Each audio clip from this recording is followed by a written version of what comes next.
to answer as best as I can. And then at the end, we'll see how many questions we have, and then I'll maybe do like a little like, oh, this is like a popular question we've been getting. So Got it. And by the way, I just there was a start the webinar button at the top, so I just clicked it. So maybe people are just gonna like kind of rejoin for I've never seen it do that before, but it looks like people are rejoining. So now it just looks okay. like folks can jump in like whenever. Oh, okay. Yeah. Cool. Okay, cool. So yeah, we've started, I think. Very nice. All right. Welcome. It is now 3 o'clock, so I'm gonna go ahead and get started. Welcome everybody to STEP. Okay, we're just gonna jump right into it, but the session is recorded, so if you missed something, yeah, it will be uploaded later.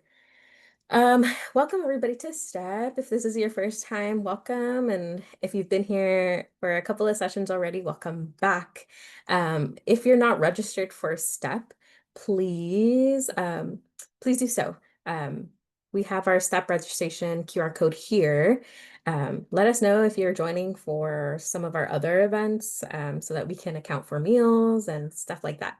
And then on in the chat, we'll also give the STEP registration link. Thank you very much. So yeah, um, all right. So as part of STEP, we have Transfer Talks, which is what the webinar that you are in today. So Transfer Talks are virtual workshops offered throughout the summer. And the topics will vary. So we have parking and transportation, how to pay your bills, and more. And today we have a really great topic. So yeah, Transfer Talks are each Wednesday at this time from 3 to 4 p.m. And then we also have Transfers Connect, which are a little bit more of a casual setting. And it's opportunity to meet other transfer students, your peers, that have shared identities, such as we had a military connected one, but we have a couple of other Transfers Connect coming up this summer. Yeah, and some topics that we have is like transitioning to UCSD, navigating WebReg, mentor mapping, and building community. So, and I'll talk a little bit about, here we are. So tomorrow we actually have a Transfers Connect, which is in person. So it's tomorrow, and the topic is hotspots on and around campus. If you are interested in joining us in person, we'll have lunch, and you get to meet other transfer students and also meet Transfer Hub staff. Please let us know. Yeah. And then on Friday, we have the first session of the Research and Involvement series, which I will talk a little bit about in just a bit. But if you have interest in research, that is this Friday. And I'll give some more info in just a bit. And then a week from today, we have how to get started with the Office for Students with Disabilities. So yeah, so those are our topics that are coming up. I mentioned the Research and Involvement series, and I'm going to mention that word a couple more times throughout my presentation. But if you have interest in learning all things research, right? How to connect with professors, labs, faculty, mentoring, and if you want to get started on your resume, the Research and Involvement series is for you. So I will talk a little bit more about it as we go. And then we have the Transfer Success Series, which is led by our Transfer Student Retention Specialist. And if you want to learn about how to transfer your academic success from your previous institution to UCSD to be a successful student, I highly recommend also looking out for that too as part of STEP. And you can also hear about strategies and tips for enhancing your academic well-being. Okay, and today's topic will be getting jobs and getting involved. Before we get to that, I'm going to talk a little bit of other stuff that's related to the topic before I hand it over to my colleague. So, Career Launch Program is a transfer 4-week program in winter quarter hosted by the Triton Transfer Hub staff, me. And this more information will likely come in late fall, early winter quarter. But it's a great program to be able to explore career fields, learn how to network with professionals. You can also learn how to do an effective job search or internship search. And then overall, it helps with to improve your self-confidence and career preparation as well. So keep your eyes out for that later in the year, but just wanted to put it on your radar. And because I mentioned the research and involvement series, I kind of also wanted to give a little sneak peek about what kind of topics and what kind of things we're going to talk about in the research and involvement series that will be starting this Friday. So there is the Triton Research and Experiential Learning Scholars Program, which is they award you $1,000 scholarship for the project that you choose to do. There's also the UC Scholars Program and the Genentech program that awards you a $3,000 stipend over the summer. And you can also receive academic credit for research too. So if you're thought about research, you could get paid for research. And so if any of this is of interest to you, we're going to go deep into this in the research and involvement series. And I'm going to say that a couple more times throughout my presentation. If you also have interest on about getting involved on campus, another sneak peek about some topics that will be also discussed in the research and involvement series. Um, Experiential Learning Hub is a department on campus, and they're going to come and talk about UCDC. And if you don't know, UCDC is kind of like a study abroad program, except instead of studying abroad, you study in Washington, DC. There's also UC Sacramento with the same idea. And you can also get academic credit for internships, and there's a program for that too. And study abroad is also going to be part of the research and involvement series. So there's a misconception that transfer students cannot study abroad, but that is not true. You absolutely can. So talking about as long as we get to talk about study abroad early and you get to plan, there are options for study abroad. So if any of this sounds interesting, more details to come, and we will get more into the details in the research and involvement series. So let's say you're like, I'm interested in research and or getting involved. So here's some 3 things to just kind of recap for you. One, get started on your resume and cover letter. And a little hint, again, we're gonna have a resume workshop on July 18th. And number 2 is attend the research and involvement series. And the first session is this Friday.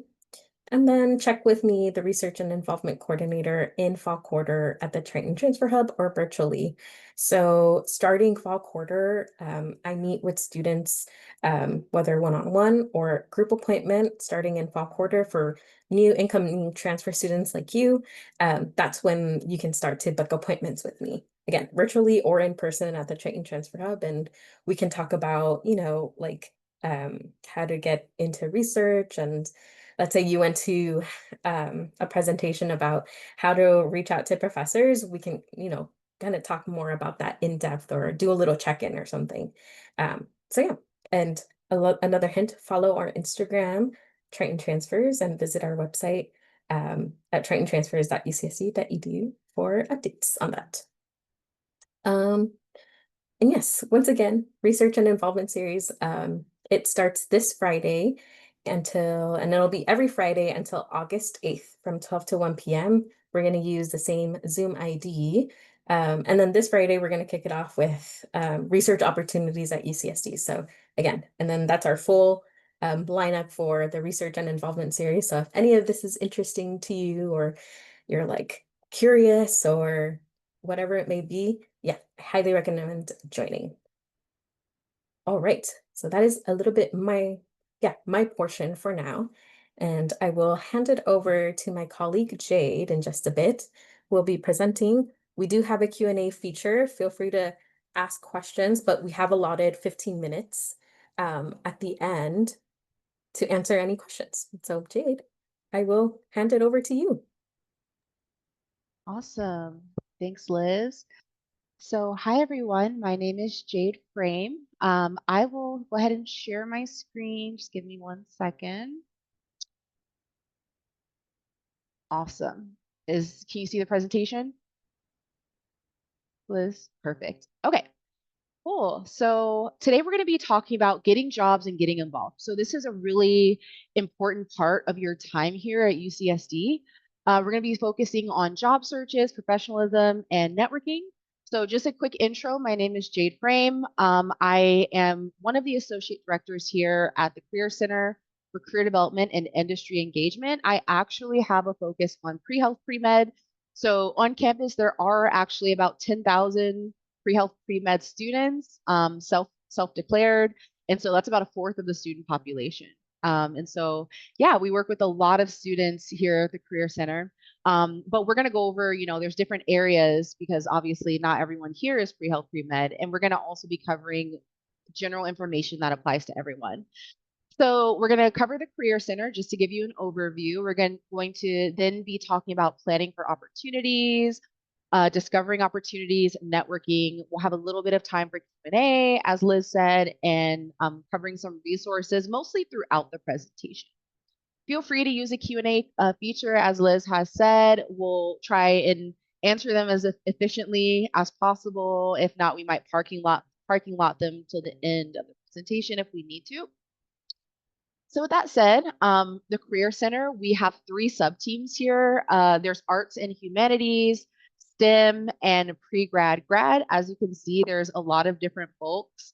So, there's someone here for everyone, depending on if you are pre-law or if you're in liberal arts or whatever the case may be. And we'll talk about making appointments and everything. So there is career and grad school and professional school consulting / coaching, really. So students can come here, drop by in the Career Center and do drop-ins with a peer educator. They are very well trained. So we train them as staff to be able to answer basic questions and semi-complex questions. And then from there, you can definitely schedule a 30-minute appointment, which is one-on-one with a career advisor, and we offer virtual and in-person options. So hopefully that will align with your schedule, for example, over the summer. We have a lot of virtual options. We also have industry and grad / professional school fairs. We have many different employers and universities that are signed up that you can connect with. We have UCSC School of Medicine. We have different colleges here on campus that are hiring for like on-campus employment. We have industry in the area. I know like our last sponsor was like Eli Lilly, which is biotechnology. So we have different sponsors depending on who's interested that quarter, but we hold them almost every quarter. We also have professional development events where you can learn about kind of career education, job internship search, how to interview, professional school prep, so many different things. We generally now have a series that spans like each quarter that covers kind of like the top 5 to 7 topics that we see students asking about. And actually this would be one of them, like job searching is one of them. We also have information sessions where we have a virtual and in-person forums to keep students informed of job and internship opportunities. I would say just for any opportunities on campus, you would go to Handshake. And I know I'll mention that in a second, but you would go to Handshake and sign up or go to the events section and you can see which events are planned for the quarter. And then we have a ton of online resources. So I'll go ahead and show you some of the resources and touch on a couple. As I said, Handshake, which we'll cover even more later on with regards to applying for jobs. So that is kind of the central hub for most things on campus, right? So anything that's being planned by career services or being planned by one of the programs on campus, you'll see on Handshake. You'll also see, job postings from faculty, from research labs, most jobs are posted on Handshake for students. I always say Handshake is the first place you want to go to look for jobs, just because you don't have to compete against the general population. For example, if you're applying through, Indeed. So Handshake is specifically for students, so the competition is lower. Another one that I'll touch on is Parker Dewey, which you can apply online for paid micro internships, which last anywhere from 2 weeks to 2 months. And it's for really any major class year degree level. It's just ways to kind of do quick work that a company needs, but doesn't need someone dedicated long term. So it works out for both parties involved. Another one is what can I do with this major? It's just a great way to connect majors to career. It's also a good way to kind of preliminarily look at things before you schedule an appointment with a career advisor. The last one I'll touch on is big interview. So big interview is a great way to practice your interviewing skills, right? So it's free for UCSD students. You just log on with your single sign-on. Of course, all of this is through Handshake under Career Center, and then you click resources. And yeah, a lot of my students, so like I said, I work with pre-health, pre-med students. They even have pre-med specific interviews or industry specific interview questions and training that I've gone through it myself and was like, okay, this is definitely advice that I would give. So that's why, we do recommend it for students to kind of have a deep dive. And you can even record yourself answering questions and then show them to a career advisor later on just to see how you did. And we can give you feedback before a big interview, just so you're feeling more prepared. So with that, I'm going to go into planning for opportunities. So before you get started, you want to obviously plan what you want to do, right? So first and foremost, I like to start with reflecting on interests, values, strengths, skills, personality. I call them VIPs, values, interests, personality, strengths slash skills. And so you want to think about what are you naturally good at? Really, what's your overall goal? Um, what's your overall goal for your career? And I know some people, a lot of folks say, I just want to find something so I can work and make money, which I totally understand. But I think eventually in your planning, you want to stop and we'll talk about, kind of planning for those opportunities and discovering those opportunities that are a little bit more related to what you want to do long term. So I actually talk to my students about creating a mission statement. So sit down, write out what's your values, your vision, and your goal statement, right? Because that will help you start to narrow your vision on the things that you want to focus on so it's not so overwhelming. So for example, if you want to work with a certain population, maybe there is a volunteer opportunity with that population through a student org on campus. For example, maybe you want to work with refugees, maybe you want to work with the homeless population. So think about, what that looks like. And then you can search out opportunities through that and use some of the tools that we'll cover here a little bit later. You want to think about what you want your impact to be, as well as your long-term legacy.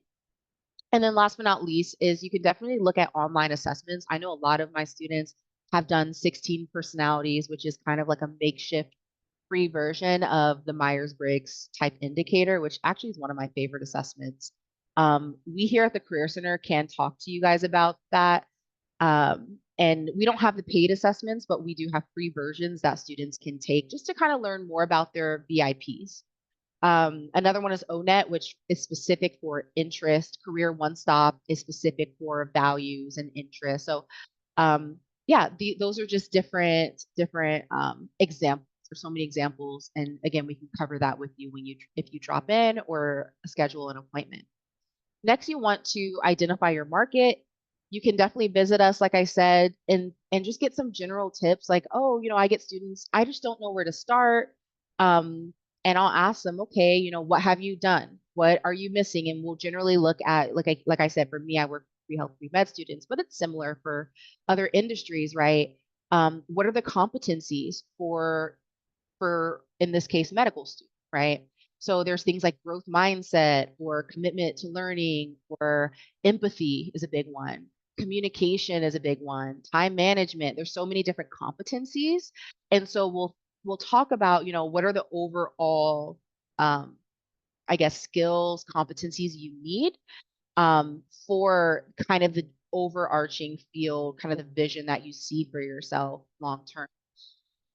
Then, you can definitely look at major to career guides. I will say 73% of folks in a major have who had a major in one thing have a job that's not related. So only about 25% of people have a job that is related to their major. So with that said, right, you could definitely, if you really want to have a job that's directly related to your major, definitely do the work up front just to do that research and see what's needed for that job. You can also explore job titles via LinkedIn or Handshake. I really like LinkedIn because it's live data points on what people are actually doing in the field. And so what you could do is say, there's maybe you want to be in an industrial organizational psychologist, for example. You can look that up on LinkedIn. You can even go to the UCSD homepage and click on alumni and see who's graduated from UCSD who has that job title, right? And then you can look at their profile, see what they've done, see what certifications they did, what type of volunteering opportunities that they do on campus. And it's such a good, easy, high impact, low barrier way just to kind of see what's out there. And then you can find more opportunities once you get an internship or a job or volunteer for work. A lot of folks who have their jobs or have a long-term position, they generally have started with like an internship or volunteer work. So kind of unpaid work, and then they get paid later. Again, I get, sometimes people with financial responsibilities, maybe they have children or they're taking care of their parents or they're paying their way through school. I do understand like time is limited. And so I always stress critical thinking, right? Critical thinking, looking at the options available to you, using Chat GPT if you need to, right, to kind of work some things out. Because if we have AI, why not use it, you know? And so really just kind of going back to that long-term planning as well, just to see what will fit in your schedule. So when you're planning for opportunities, make sure you pay attention to deadlines. So you want to apply early for anything you are thinking. For example, some jobs will like on campus will post for the quarter. So you want to be looking before the quarter starts, or you want to look at the end of the month or the beginning of the month. So you kind of have different cycles and jobs that are in like I guess the rhythm that jobs are posting. And then you want to identify key qualifications for positions. So for example, if they're saying they want, like a certain certification, you may need to get that online, or maybe they just want, high school diploma. That's pretty like entry level, right? So just make sure you're looking at that. I think a big thing is preparing your resume and your cover letter. If your cover letter can be sent to multiple jobs at once, it's not specific enough. So I always like to say, make your cover letter very specific to where you're applying to, and just make sure that information seems personalized because when they're skimming the cover letter, it is helpful for them to understand like your overall vision. And if you're confused about how to write cover letters, I know Liz kind of covered different workshops, and the Career Center also has workshops on resumes and cover letters throughout every um, and then again, meet with a career advisor. I would say quality over quantity. A lot of students will try and have multiple, like research and maybe leadership or whatever, right? So yeah, that's fine. Think about the areas that you want to grow, the competencies you want to develop for your field. But I would say quality is going to be always better than trying out a bunch of different things. I would say if you want to try different things out, that's fine, but don't make that your long-term rhythm. Really focus on the things that will serve you best. And then some opportunities, just so we'll get a little bit technical later on of like, how to actually search for the job, et cetera. But some opportunities are study abroad. That's a great way to go and learn about culture and a different culture and travel, right? Because traveling is fun. Um, Internships, as we talked about, so that's more so unpaid, but there are paid internships that exist. It just depends on your field. Student organizations are a great way to get experience just because a lot of student orgs are networked with graduate schools, professional schools are also networked with industry in the area as well. So they'll bring in guest speakers so you can, meet someone in the field, or go and do field work kind of thing. So student orgs are great. The Center for Student Involvement has a lot of information on that. They usually table at the beginning of the year in the fall. So you can kind of walk, and that's usually either on Library Walk or wherever they're advertising that. Um, volunteer work, as I said, or part-time jobs. So next is discovering opportunities, right? So when you're actually discovering those opportunities, you want to kind of sit down and prepare for the job search. So you want to prepare your documents, resume, cover letter. I would also say update your LinkedIn because LinkedIn is the main way to virtually network. And so a lot of my students will say, I'm applying for jobs. I haven't gotten any response. That's pretty common, actually. You have to apply for a few dozen jobs sometimes to get a response. But I will say, and we're going to cover this later, is networking is going to be, your biggest kind of it's kind of half the battle is networking is I don't know if you've ever heard the saying, it's not what you know, and that is unfortunately true. People want to hire people that they know or that have been vetted by a friend. Okay. And so what I'll tell them is I'll say, okay, so I see you're having trouble, getting a job. Do you know anyone? Is there anyone in your network that is in the industry you're interested in? And if they say no, I'm like, okay, well, we'll start from scratch. We go to LinkedIn, we go to the UCSD homepage, we click on the alumni tab, and we start searching those titles that we talked about. And what they're able to do is find people with certain titles at a certain company and reach out to them. And they can always lead with the fact that I'm a UCSD undergrad. I see that you are also a UCSD alumni. So now, guess what? You have a shared connection. And then you can lead in with, I'm interested in learning more about, what you're doing, how you got this position, more of an informational interview, just kind of asking questions. And so preparing your LinkedIn will be a big way to start that virtual networking kind of foundation. You definitely want to stay on top of industry news and trends. Is your industry hiring?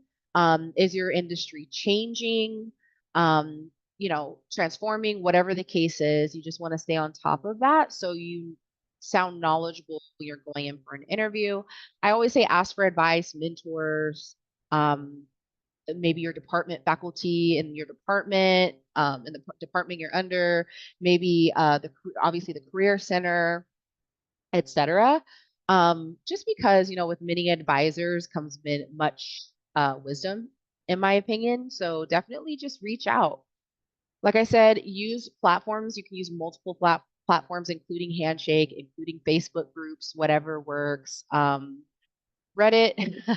It's funny because I always get a lot of students that use Reddit and they come across a lot of different information.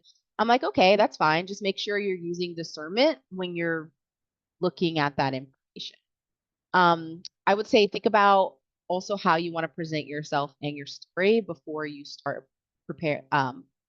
preparing for the job search, you start applying. And that will mostly be like your cover letter. So, and your interviews. So really quick, I want to cover the difference between internships and micro internships. So internships have a different, duration. They tend to be a month to a year long. It's generally part-time, sometimes full-time work. It's a broad range of work covering an industry or type of role. Compensation is variable. It just depends on, if there's a stipend, maybe it's like research through the university, maybe it's unpaid, maybe it's paid. It just depends on that company. Um, Accessibility, is it remote? Is it in person? Are there fixed hours? And then it tends to be more longer term and more in-depth and industry based. So if you're going for an internship in law, right, you're going to have a little bit more coverage in that industry specifically versus a micro internship. And I kind of mentioned this a little bit earlier, tends to be a few weeks to a few months in length.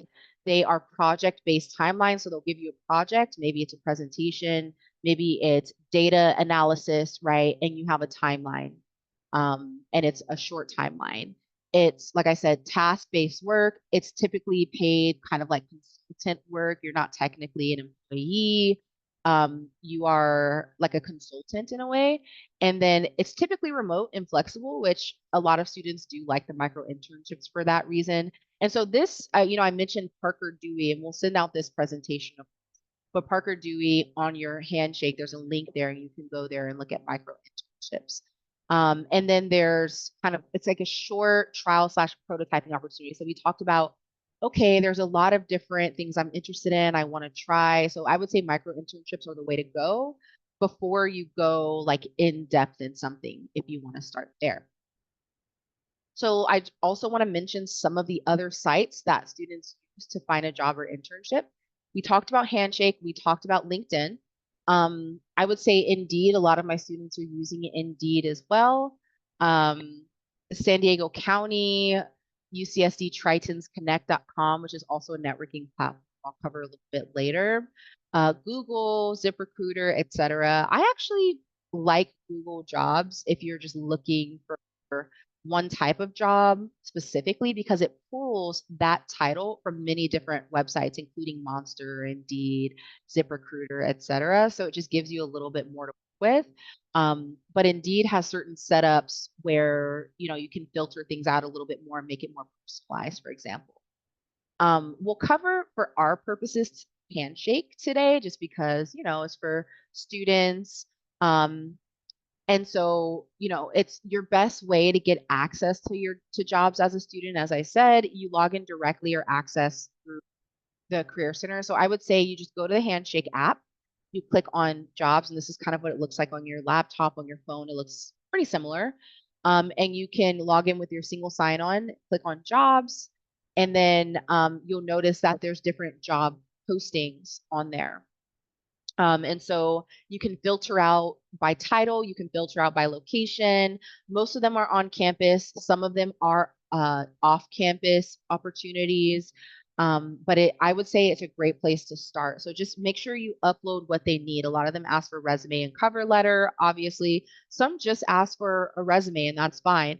I always say, like, going back, right? I get a lot of students, I applied through this, but I didn't get a response, or I don't know if I'm going to get it. I'm like, listen, put on your Inspector Gadget hat, you put on your thinking cap, and look at, okay, who's the contact? Because usually there's an email, there's a contact. It's first initial, last name at ucsd.edu, right? So then you're like, okay, Lisa Tran. All right, great. L Tran. So let me look up Lisa Tran in this department. Put on that thinking cap. There might be two. Look up on their LinkedIn. Okay, that title seems very related to what I'm interested in. Let me reach out directly on LinkedIn, send a message, send my resume, let them know I'm interested. And you can do that with Handshake, really, or any other job posting. I find Handshake, you can do that as well, because a lot of people are on LinkedIn and they might respond to you. And that actually pushes your application up to the top because you went the extra mile, not only, submitting your resume, submitting a tailored cover letter with your personal signature on the bottom, by the way, which I like to instruct students to do. If you have your cover letter on Adobe, you can actually use a sign feature and sign your name and save it as a PDF, which I just think it's a personal touch and it shows you go the extra mile. And then you continue to go the extra mile by reaching out on LinkedIn or reaching out via email or whatever that looks like. And so that's what I recommend for getting a job, because that's where a lot of students get stuck, where they're like, I just don't know what to do from here. I submitted 10, 12, 15 job applications. I haven't heard back. And I'll usually ask them, have you done any networking? Have you reached out to anyone directly? Have you looked up who is a manager? Like really putting on that thinking cap and doing that extra work. And they'll usually say no. And I've had students where they will do that. They'll look up the hiring manager, they'll look them up on LinkedIn or whichever platform, and they'll actually get a response, right? So that's just kind of where you that's the, how do I say, like a pro tip. It's not really talked about a lot, but it's something that you should be doing. So I want to quickly cover work study as well. So a lot of you may have work study. It's a use it or lose it type of funding. Okay, so if you have that funding, it's federal funding. It's available to college students with financial need through your FAFSA. And you submit your interest in work study, and they determine if you are qualified. And it might be 2,000 for the quarter, or 3,000 for the quarter, whatever that looks like, depending on your package. And it's usually part-time employment, no more than 20 hours, I think, or 19.5. They like cap you at, so it's not full-time work.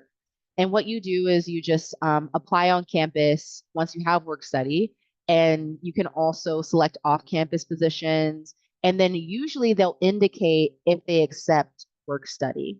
And so that would be great because you already have money allocated towards work study. And then, you would interview, let the hiring supervisor know you have work study available for use. And then, like I said, work is designed to be part-time. And I find a lot of students, they find it a little bit easier to get work study, but I will say, as a caveat, it's a little bit limiting in terms of what you can find, right? Because that's an extra variable that you need to meet. Like, okay, say you want a certain industry and it has to be work study, right? So that's going to limit you a little bit more versus I want a certain industry and I don't care where I'm applying it, be on campus, off campus, work study, non-work study, etc. But I would say if you have it, try and use it so you don't lose it. Okay, so into our final section, which is networking, and I covered a good chunk of it, but we'll cover more specifics. So when you network, you want to practice professionalism. You are a professional in training. Every interaction should be professional, emails, in person, virtual meetings. You just want to realize that you're kind of making that first impression. If you're in person, dress, language, not cursing. I actually remember meeting with a student or meeting with students in one of the resource centers and kind of in like the common area. And they didn't know, I guess because I look young, that I was a professional and they were like cursing and all these things. And you know what? It's interesting because I tend not to judge. And when the student found out that I actually was a staff on campus, they were super apologetic. They felt really embarrassed. And water under the bridge for me. It's not a big deal for me, but I think about, what if someone cares more than I do about that type of stuff? What is that first impression? And it kind of never really leaves. So just be aware how you're chatting in public spaces with people, and make sure, that you're making a good first impression. And first impressions versus all impressions. All impressions is kind of just how you show up on the day to day. You just want to make sure, you're being authentic as well, and you're showing up on a day to day, with good character. Right. So I think it's just making a good impression overall because eventually you might need to ask these people for references, right? A lot of graduate schools, for example, need 3, 5, sometimes more references. And so you need to be able to reach back out to folks to ask them to write you a letter of recommendation or a reference letter. So yeah, just practice professionalism wherever you go. And, I just wanted to show kind of like ask a question. You can take a second to think about it. On average, how long does it take to make an initial impression when you first meet someone? And so you can take a minute to think about it. When I first saw this question, I was like, I don't know, maybe it's like a minute or whatever, right? And I get a lot of students that say a minute or 2 minutes or 10 seconds. It was actually 7 seconds. And so with that, that kind of hits my point home on the initial impressions of, just make sure your language is nice, you make eye contact, you have a firm handshake, be authentically yourself. You don't have to pretend to be fake or pretend to be someone you're not, but just know, right, that you never know who you're gonna need to go back to for a reference. Okay, so networking basics, right? Because I know I talked about networking, but like, what is it? So networking is a process of building and maintaining professional relationships with people who can advance your career. It involves connecting with others who share your interests, goals, or values and developing meaningful relationships based on mutual trust and respect. And it's important because you share knowledge. It's really helpful for career advancement and relationship building. And it's also great for personal growth. Just a mention to my introverts, who tend to like to go deeper in conversations versus like breadth and like meeting a lot of different people at once, which can feel overwhelming. And I would say that's totally fine. I have a lot of students who say I get uncomfortable like reaching out to a bunch of people and being in crowded spaces or whatever. And I would say, okay, well, number one, I would encourage you to challenge yourself and build up to that. Maybe you go to a smaller event and you work your way up to different events until you get to a conference, right? Because conferences are probably like the biggest events that exist for professional networking. As well as, and I resonate with this because I prefer depth to breadth personally. And so when I network, I like to really build meaningful connections with people that I feel that I really enjoy truly, right? Like if I enjoy that person, enjoy their energy, enjoy being around them, I really work on building that relationship. And I tell my introverted students kind of the same thing, where it's like you don't need to like try and go out and put your hands in all these cookie jars and try and meet everyone in existence. Really, you only need one or two people who are really good connects, who can connect you. And I would say a mentor, and I covered this a little bit before, but a mentor will be probably your biggest network, right? Because your mentor has been through it and can tell you this is what I experienced, and they are in the position hopefully that you want to be in, so you can take their advice to heart. And the way that you get a mentor we'll cover a little bit later with Triton's Connect and networking, or LinkedIn networking a little bit more, because I know I touched on some of these things. So with that, how do you build and maintain your network? We talk about attending events, stay up to date on career networking events, checking Handshake regularly on the events tab, going to conferences that are, so usually if you are in a certain industry, there is a governing body that oversees that industry. And so like I'll use, for example, for pre-health students or pre-med students, the AAMC oversees medical schools. And so they have events literally every quarter, if not every month, that go over how to apply to medical school. And they have networking events where you can actually meet medical schools. And sure, we also do that here on campus, but for professional schools in general. But I would say look online, see what, and I'm blanking on, I guess, like the technical term, but see what the governing body is of your industry, the accreditation that is given to your industry, and see if there's any networking or conference events that you can attend, or any smaller events that you can attend. I would also say asking for informational interviews. So that I would say is the big one. All right. So you use informational interviews as a method to research and learn more about your industry. So what really are informational interviews? Because I said it's important, right? So it's an informal conversation with someone working in a career field that interests you, and it's best done as a preliminary um, I would say it's probably done after online research or in tandem with online research, right? It's not a job interview, and the objective is not to find job openings. So building on my previous idea, I mentioned that you can go to LinkedIn, you can click on the UCSD's page, click on alumni, so people who have graduated, look up specific titles, and then see who's graduated and who has that title in their keyword. You can then reach out to them and ask them, hey, would love to learn more about what it is you do. I'm extremely interested. I see you also graduated from UCSD. You were in global health brigades, and I would love to see about your experience there, because I'm also doing that while here on campus, et cetera, et cetera, et cetera, right? And then from there, it might feel awkward, but people do really generally enjoy taking a bit of time, even if it's 30 minutes, to reflect on their professional life and give advice to someone interested in their field. I would say 80% of people would be interested in an informational interview.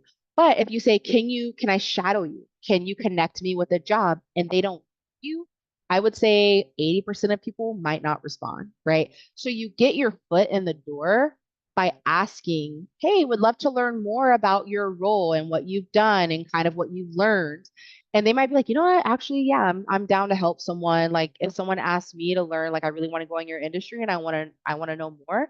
I like what I do, right? So I'm gonna talk a lot about what's good about it, and maybe what are some things that I didn't consider that I would recommend they consider. And a lot of my students do reach out to professionals in the field, even if they don't have a family member, because I know first gen students specifically may not have a family member in the field that they're interested in.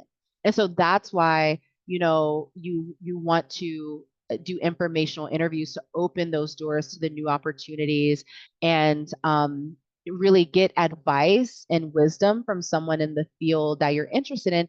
And then from there, okay, so after you lay that groundwork, you may get a referral to a job or to another professional, or you can get a recommendation or a reference to apply to a job. Hey, they might say, oh, I've worked here before and I know the coordinator. Actually, if you want to apply, I'll reach out to them. And I've seen this happen, right?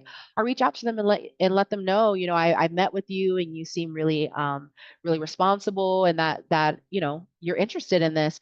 And let me tell you, it's going to be so much better for that recruiter or that manager or whoever it is who's hiring to want to interview you because you have already been vetted by somebody, right? They don't have to go and do so much research on you because a friend or someone that they've worked with that they trust, right, has already said, hey, why don't you talk to this person? They're going to be like, oh, thank God.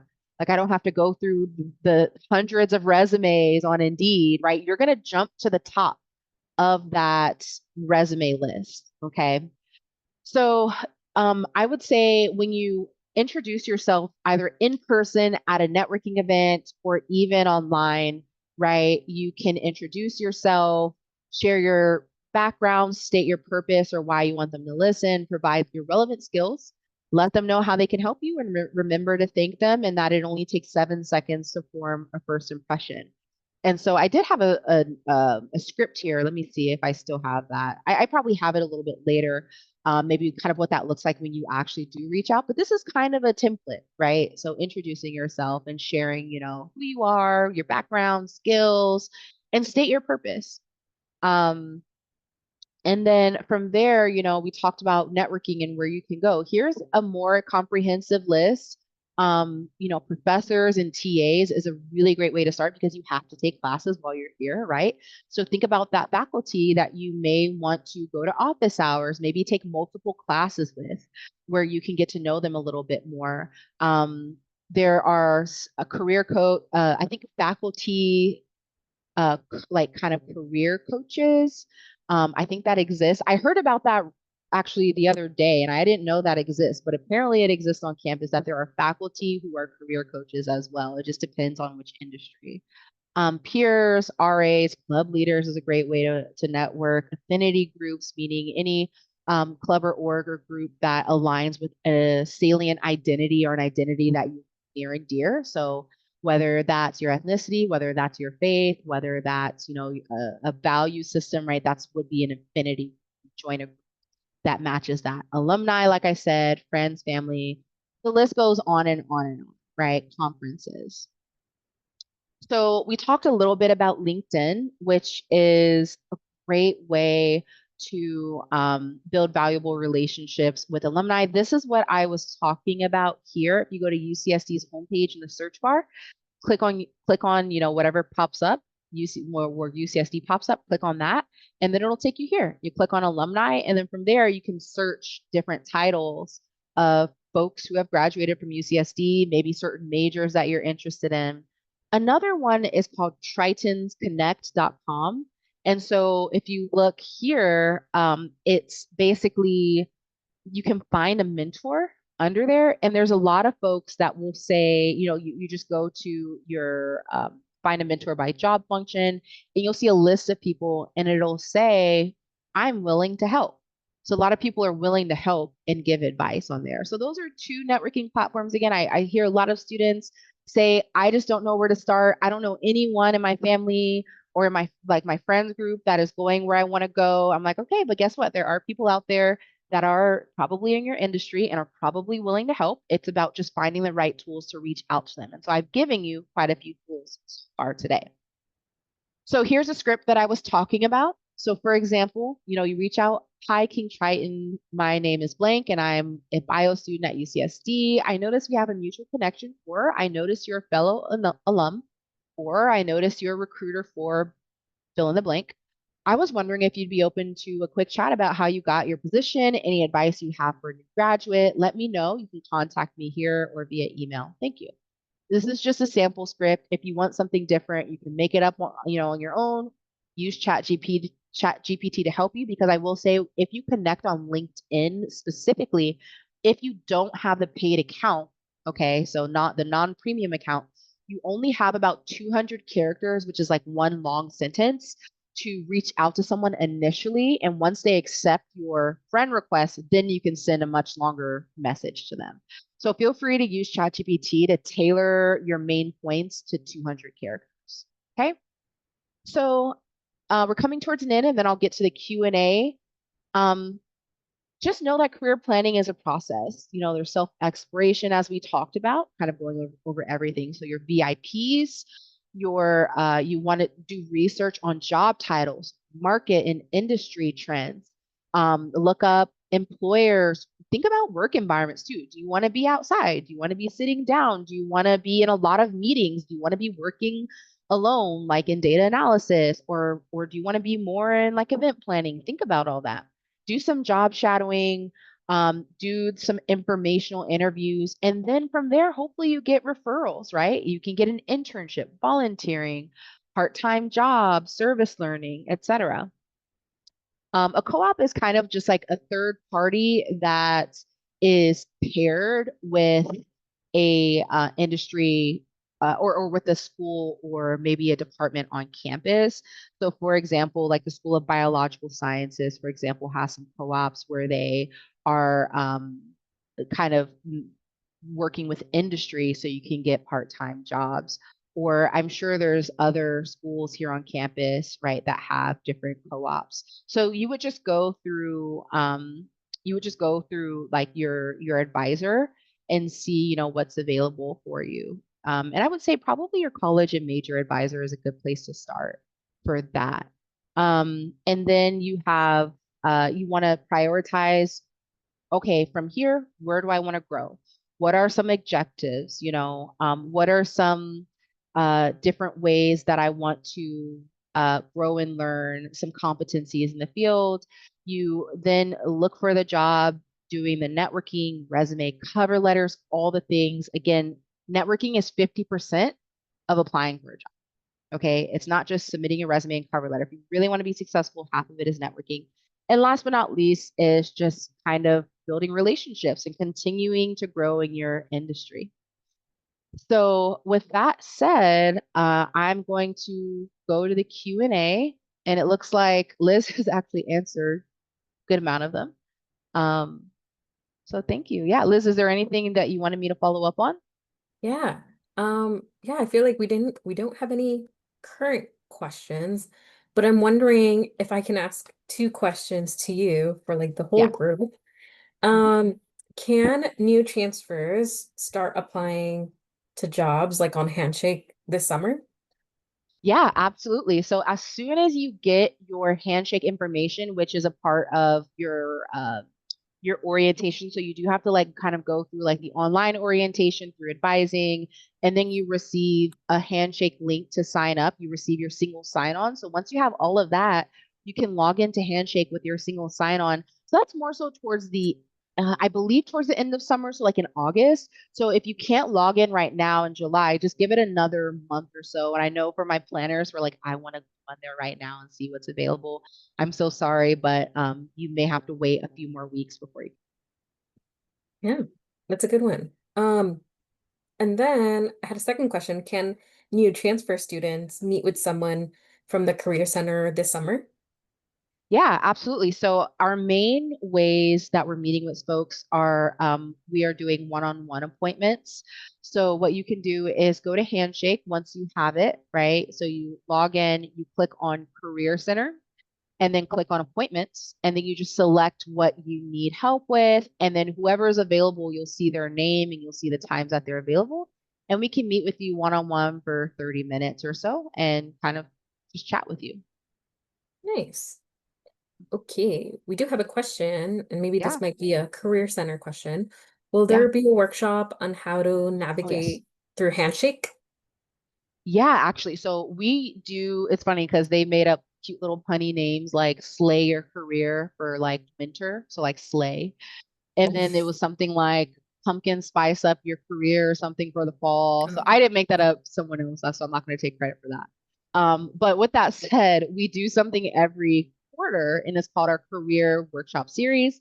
And we cover like I said, 5 to 7 common questions. And one of them is resume/cover letter.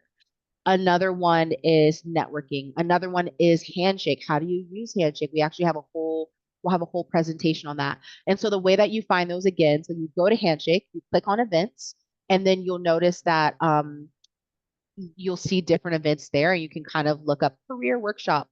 Another thing you can do is if you follow us at UCSD Career Center on Instagram/Facebook. I wonder if I can put that in the chat. Sure. So at UCSD Career Center, or you can just search UCSD Career Center on Instagram or really Instagram. And you'll see different events. We post them on there. So our Marcom students or marketing communication students are on vacation, right? Because they're on their summer break. But they usually are posting and they'll be back late, like mid-September, late September, and they'll be posting more on the website as well. And so if you're still struggling to use Handshake, just because obviously you haven't been able to go to the workshop on that, you can just go to our social media and most of everything we post is on there. So that's fine too. All right, thank you. We have another question, which is, where can we find student jobs that may be offered by UCSD? Like, is there a website where all the options are and how we can apply to them? I know there are student jobs like tour guides, maybe picking up calls, etc. Mm-hmm. Yeah, I actually hit the slides because I wasn't sure that we had time, but I'll just skip them really quickly.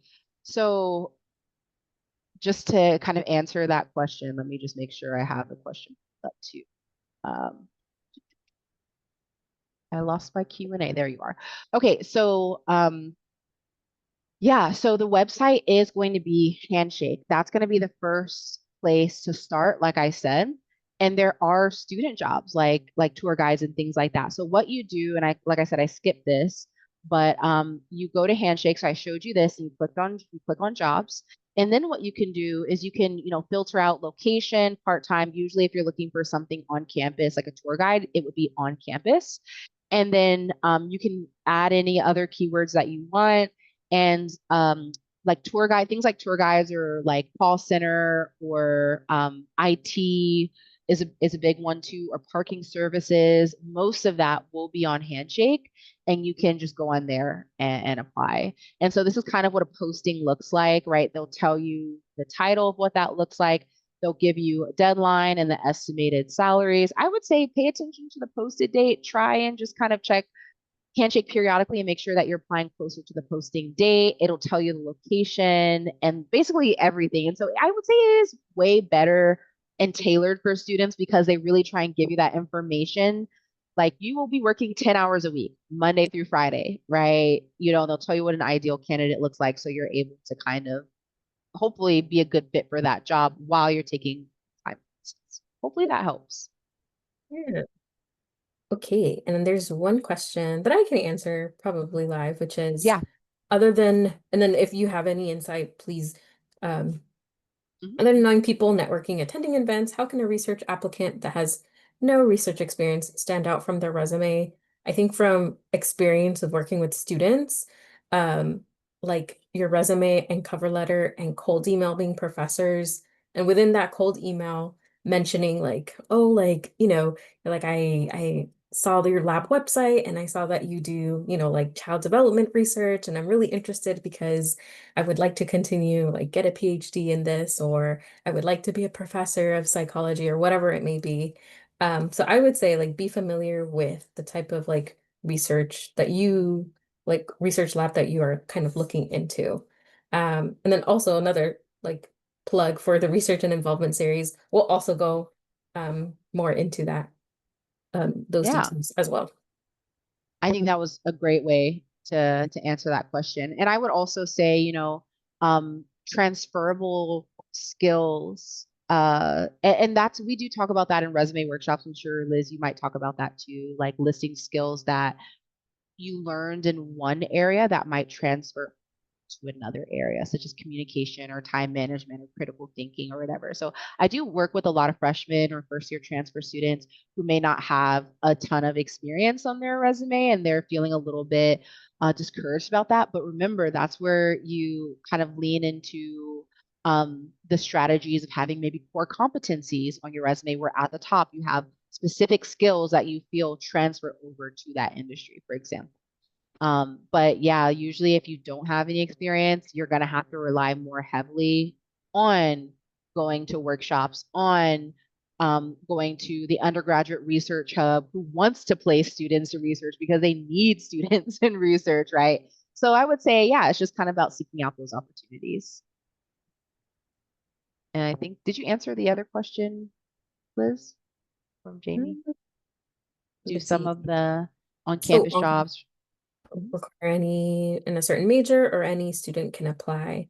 Um, I would say my 2 cents is like, unless otherwise stated, I feel like if a campus job posting is looking for a student, like unless they post that they're specifically looking for a certain major, I feel like it's up for grabs. What do you think, Jade? Yeah, usually I would say, I was just typing, I would say some of them do, such as maybe like specific research or like specific research, like for juniors and seniors, right? Or capstone Mhm, type of things. mhm, Or, I'm trying to think of something else. Maybe like it's an internship specific to that industry that's on campus. But I would say a lot of on-campus jobs will literally hire any major. You just look at the qualifications, such as what you see here, and then most of them kind of look like this. They don't really specify major. So I think you could, if I had to put a number on it, maybe 75% of jobs that you see on Handshake probably don't require a specific major. mhm. Um, I'm trying to get a job as a chef on campus.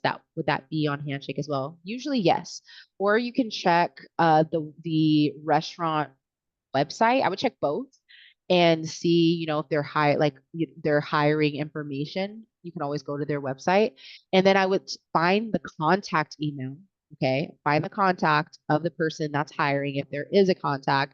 Add them on LinkedIn. Make sure your LinkedIn is up to date. Send your resume there as well. Let them know that you have applied as well on the website, right? On the job posting, the official job posting. And that just shows, I know some people say, oh, it just feels really aggressive. I wouldn't say it's aggressive. It is assertive, but it's not aggressive. Um, but that's just how you kind of stand. Like if I see someone that's really going out of their way, I'm super interested. I took all this time to create a personalized cover letter. I signed it. I'm sending you my resume here and there. I'm on top of everything. That's someone that you want to work with, right? So yeah, I would say check Handshake. Generally if it's an on-campus like restaurant job, but I don't know like for chef. I know for like serving the food, but for chef, you may want to just go to the actual website of the restaurant. Yeah, all right. Well, we are at 4:01. Mhm. So I can stay on for Yeah. just a bit to answer some more questions if they keep on coming. But before we do, I wanted to make a little quick announcement that we are launching our midpoint survey. And if you fill it out, and on will put the link in the chat in just a bit. If you fill it out, we are giving away a set of AirPods, the UCSD sweatshirt, and I believe a water bottle. Um, so yeah, so we will put that in the chat in just a bit. So we want to Can hear I from you. can I register for it? No, I'm kidding. The I know, AirPods, that's same. really cool. That's amazing. I know, I wish I'm like I could use some AirPods, but yeah, let us know how you're liking the STEP program or not liking it. How can we improve and all that good stuff. So we want to hear from you, and then also you get to enter to win one of the things that I mentioned earlier. Um, yeah. Okay. Thank you Amazing. all. Yeah, So, I'll stop sharing my screen. sure. Awesome. Yeah. Well, I thank think, you, everyone. yeah. Thank you so much, Jade, for your presentation. Lots of good information. And yeah, thank you everybody else for being here too. Hopefully it was helpful, and we will see you next week or this week. All right. Take care. Take care. Bye, everyone. Bye, Hi, Tessa, and bye, Tessa.